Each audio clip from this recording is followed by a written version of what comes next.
जप्त करून हे पैसे सरकारी तिजोरीत भरणं गरजेचं आहे. नाही, पण जशी ही संख्या घटते आहे, अनेकांना अपात्र केलं जात आहे, तुम्हाला असं वाटतं का की पुढच्या काळात ही योजना गुंडाळली जाईल? कारण टॅक्सचे पण ताशेरे आहेत. का हे आता काही कारणं देतील, टॅक्सचे ताशेरे, मग कोणीतरी कोर्टात जाईल, कोर्ट त्याला स्थगिती देईल, या माध्यमातून ती योजना बंद केली जाईल.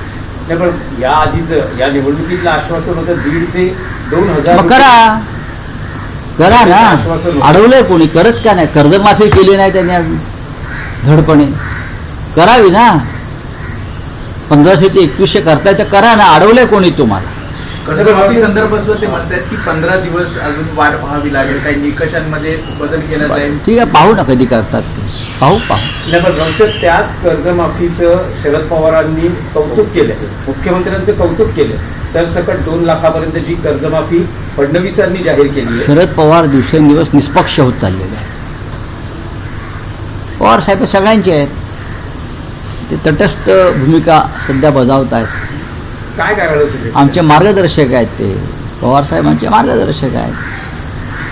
सगळ्यांना घेऊन ते पुढे चाललेले आहेत. नाही, पण महाविकास आघाडीतून बाहेर पडण्याची अजिबात नाही. सुरुवात आहे का? माननीय पवार साहेब हे महाविकास आघाडीला कधीही सोडून वेगळा विचार करणार नाहीत. त्यांची विचारधारा ही वेगळ्या पद्धतीची आहे.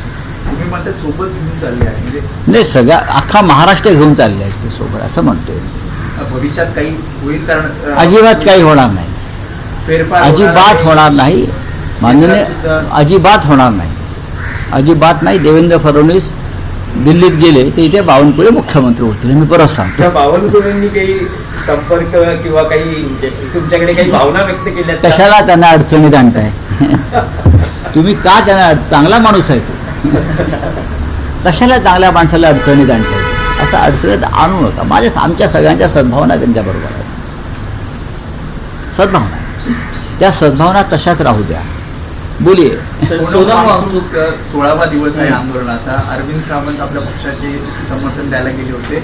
अजूनही त्यांच्या आंदोलनाकडे पाहिलं त्याचं अण्णा हजारे जेव्हा उपोषणाला बसले होते 1992 साली, 2004 साली मला वाटतं, तेव्हा अण्णा हजारे 11 दिवस उपोषणाला बसले होते आणि भारतीय जनता पक्ष विरोधी पक्षात होता. आणि भारतीय जनता पक्षानं अण्णा हजारेंच्या उपोषणाला पाठिंबा दिला होता. अण्णा हजारे हे जनलोकपाल किंवा भ्रष्टाचार विरोधी कायदे या संदर्भात माहितीचा अधिकार असे विविध कारणासाठी बसले. मनमोहन सिंग प्रधानमंत्री होते. असा एकही दिवस गेला नाही मनमोहन सिंग सरकारचा की मोठ्या नेत्याच्या नेतृत्वाखाली डेलिगेशन जाऊन अण्णांना भेटलं नाही. केंद्रीय मंत्री विलासराव देशमुख यांच्यावर ती विशेष जबाबदारी होती.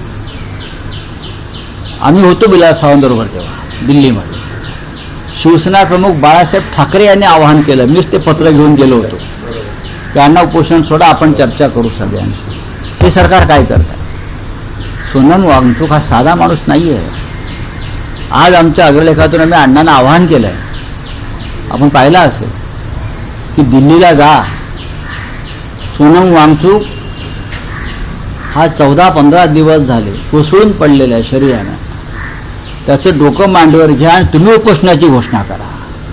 तरुणांनी रस्त्यावर यावं. सरकारला सोनम वांगचूकचा बळी हवा आहे. त्यांना लढणारे लोक नको आहेत. ज्यांना तुरुंगात टाकता येत नाही त्यांना ते अशा प्रकारे मारू इच्छित आहेत. ही या सरकारची नियत आहे. आज तुम्ही सगळे पत्रकार परिषदेसाठी या, तुम्हाला या प्रश्नांची उत्तरं मिळतील. बोलिए. सोनम वांगचुक को 16 दिन हो गए, हाँ, अनशन पर बैठे हैं. कहाँ है सरकार? क्या वो सोनम वांगचुक का जान लेना चाहती है? सोनम वांगचुक असाधारण व्यक्ति है. सोनम वांगचुक एक बहुत बड़े पर्यावरणवादी है, शिक्षण तज्ञ है, पद्मश्री है. हाँ, और क्यों अनशन को बैठे हैं? तो भाई धर्मेंद्र प्रधान आपके जो एजुकेशन मिनिस्टर है, उनके कार्यकाल में जो भ्रष्टाचार हुआ है, नीट जैसे राष्ट्रीय परीक्षा के पेपर लीक हो गए हैं, बहुत से बच्चों ने आत्महत्या की है, उनका जीवन उद्ध्वस्त हो गया है, उनके लिए उनका अनशन चालू है। कोई ना कोई सरकार की तरफ से आकर उनसे बातचीत तो करनी चाहिए। मोदी जी विदेश भर में घूम रहे हैं, लेकिन वांगचुक के बारे में सोचने के लिए उनके पास वक्त नहीं है। ये बहुत ही गंभीर बात है और बहुत ही अमानुष है। संपत्ति में लिखा है कि अन्ना हजारे भी वहाँ पे थे। अन्ना हजारे कहाँ बैठे हैं? अन्ना हजारे 11 दिन तक अनशन वहाँ 2012 में किया था, हम सब लोग वहाँ गए थे, सरकार के तरफ से लोग आए थे, विलास साहब देशमुख लीड कर रहे थे। अब जिम्मेदारी अन्ना हजारे की भी है ना कि दिल्ली में जाकर सोनम वांगचुक को समर्थन दे, ये अन्ना जी की भी जिम्मेदारी है। सर, संसद समिति ने एक सिफारिश की है कि इनका निलंबन नहीं, उनका निलंबन अभी वो हम जाएंगे, अभी हम दिल्ली में जाएंगे, वो सब पढ़ लेंगे, उसके ऊपर हम बाद में चर्चा करेंगे।